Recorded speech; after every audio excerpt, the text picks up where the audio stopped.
Hello guys, कैसे हैं आप सभी। सो गाइस, आज की सेंटेंस थोड़े से और शानदार और कुछ नए रूल्स के साथ में, जिससे कि आपकी ग्रामर और स्ट्रॉन्ग हो जाए। ये आज का पार्ट 5 है गाइस। सो इसमें 10 सेंटेंस और कराएंगे, आप लोग उन सभी को देख लीजिएगा। बहुत शानदार और बहुत ही शानदार आपके ग्रामर रूल्स प्रैक्टिस होने वाली है।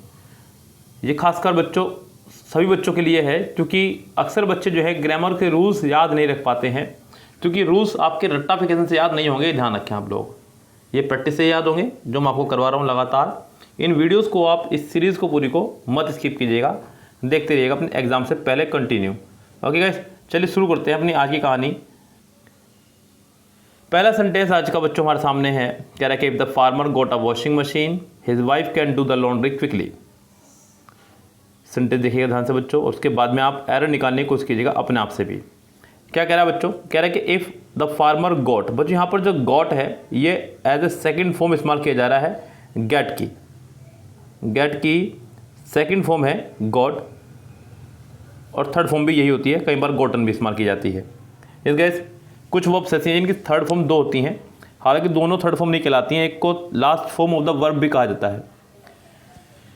यहाँ छोड़ी इस बात को बच्चों, यहाँ पे कुल मिला के बात यह है कि हमारा ये सेंटेंस चल रहा है पास्ट में, गोट आ रहा है, सेंटेंस चल रहा है हमारा पास्ट में, यानी कि सेकंड फॉर्म में। अब बच्चों जब तक ये सेंटेंस पास्ट में चल रहा है तो पूरा सेंटेंस आपका पास्ट में चलेगा, बिकॉज सेंटेंस का मेन पार्ट है। वैसे भी सेंटेंस ये कंडीशनल है। जब सेंटेंस हमारा कंडीशनल हो, if, unless, until, in case, provided, as long as, so long as आदि वर्डों से जुड़ा हो, तो जैसा इफ़ के बाद होगा वैसा ही आपका सबके पास होना चाहिए। ये ध्यान रखें आप लोग। ओके गाइस, तो यहाँ पर इफ़ वाला पार्ट पास्ट में है तो आपका बाद वाला पार्ट भी पास्ट में ही होगा। तो यहाँ पर कैन की जगह आपको कुड का इस्तेमाल करना होगा, तब जाके हमारा सेंटेंस पास्ट में जाएगा।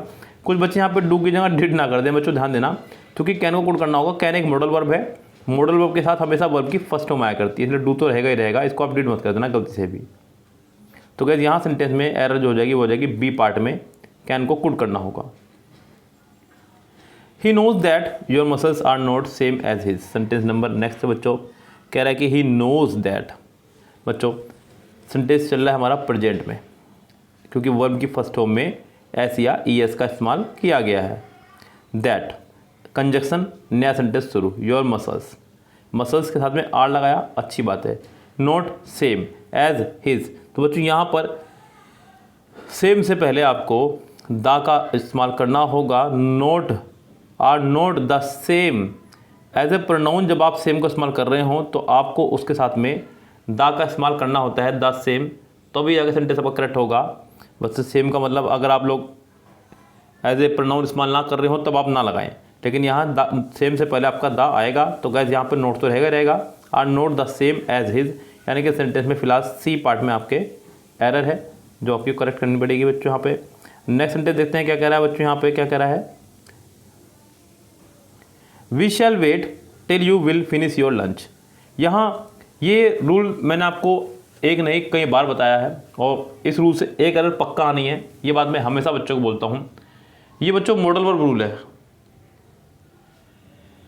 एक सेंटेंस में डबल मॉडल वर्ब, ना केवल डबल मॉडल वर्ब बल्कि कोई भी डबल फैमिली का वर्ड एक साथ नहीं आ सकता, ये ध्यान रखें।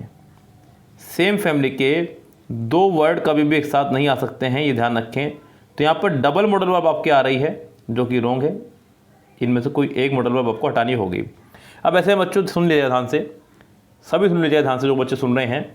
अगर कभी भी आपको डबल मॉडल वर्ब दिखाई दे तो ऐसे में हटानी कौन सी है? ये मैं जो 11 वर्ड अपने मुँह से बोल लूँगा, इनको सुनकर लिख लीजिएगा। इनके अलावा 12वां वर्ड नहीं है बच्चों, ध्यान रखें। तो 11 वर्ड हैं आपके if, unless, until, in case, provided, as long as, so long as, when, before, after, whether. तो यहाँ आप कहेंगे सर टिल तो आपने बोला नहीं, अनटिल और टिल एक जैसा ही काम करते हैं, आपको इसके बाद वाली मॉडल वर्ब हटा देनी है, यानी कि सेंटेंस के सी पार्ट में आपकी एरर है। नेक्स्ट सेंटेंस कह रहा है कि फ्लावर्स, बच्चों प्लूरल ध्यान देना, that are just picked begins to rot in 50 second. बच्चों यहाँ सेंटेंस में आपकी अभी तक फ्लावर की वर्ब नहीं आई है। ये जो दैट के बाद वर्ब आ रही है, आप भले ही फ्लावर की पसंद से रही है, लेकिन है ये दैट की है बच्चों, ये ध्यान दीजिएगा। जब भी सेंटेंस हमारा रिलेटिव प्रोनाउन से जुड़ता है और रिलेटिव प्रोनाउन के बाद जो वर्ब आती है वो पिछले वाले सब्जेक्ट के अकॉर्डिंग आया करती है, लेकिन वो होती ही रिलेटिव प्रोनाउन के लिए ही है, वो उसकी नहीं है, वो रिलेटिव प्रोनाउन की ही वर्ब है। यस गाइस, रिलेटिव प्रोनाउन की ही वर्ब है। तो ये तो वर्ब इसकी हो गई है, दैट आर जस्ट पिक्ड, खत्म बात। अब ये वर्ब है हमारी फ्लावर्स की। बच्चों फ्लावर्स उसने एज ए प्लूरल इस्तेमाल किया है, तो आप वर्ब भी प्लूरल इस्तेमाल करेंगे, बिगिन्स नहीं, यहाँ पे आप लोग इस्तेमाल करेंगे बिगिन, यानी कि वर्ब की फर्स्ट फॉर्म। सेंटेंस के सी पार्ट में फिर से आपको एरर दी गई है गाइस, यहाँ पर आपका सी पार्ट पूरी तरह से रॉन्ग होगा। अगला देखिए ध्यान से क्या कह रहा है बच्चों यहाँ पे,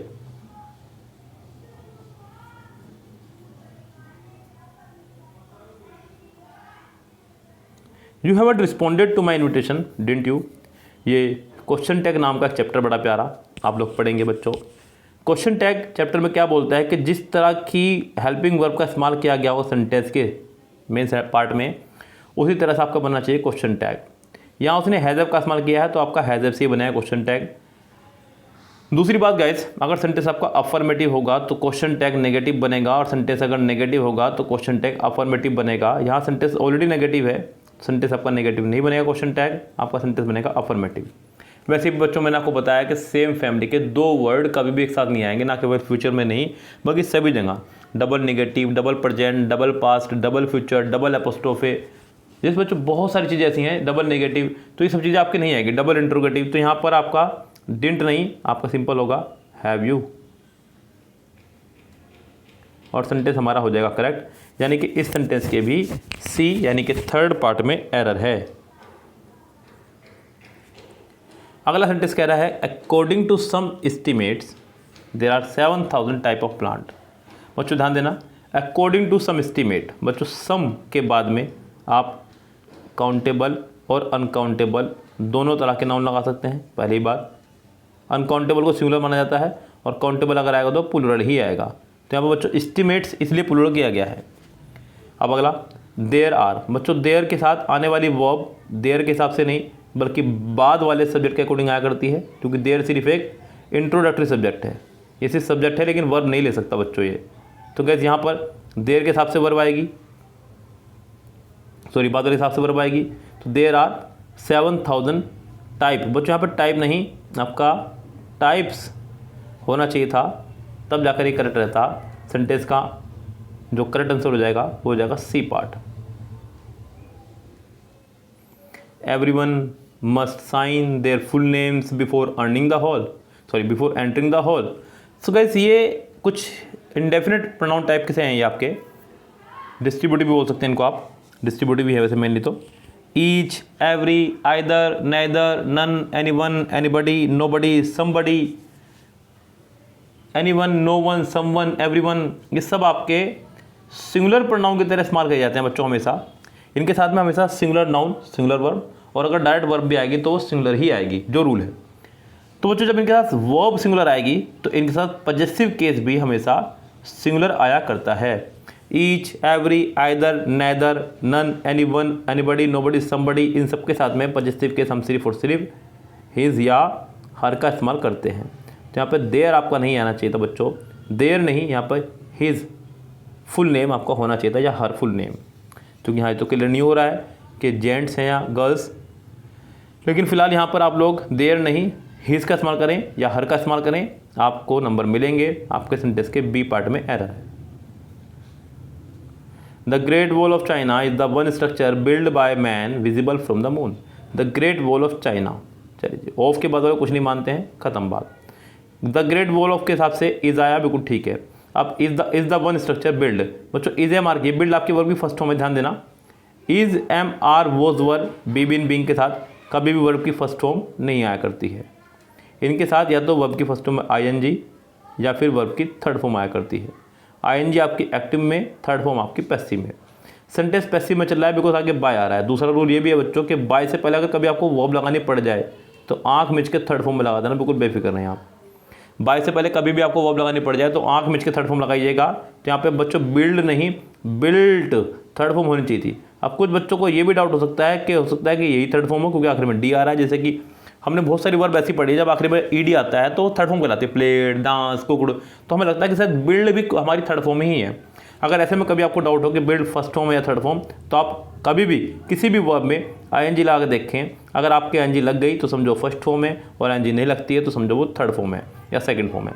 तो फिलहाल इसको थर्ड फॉर्म बनाइए। आपको ऐसा करना होगा बिल्ड, सेंटेंस के बी पार्ट में है एरर।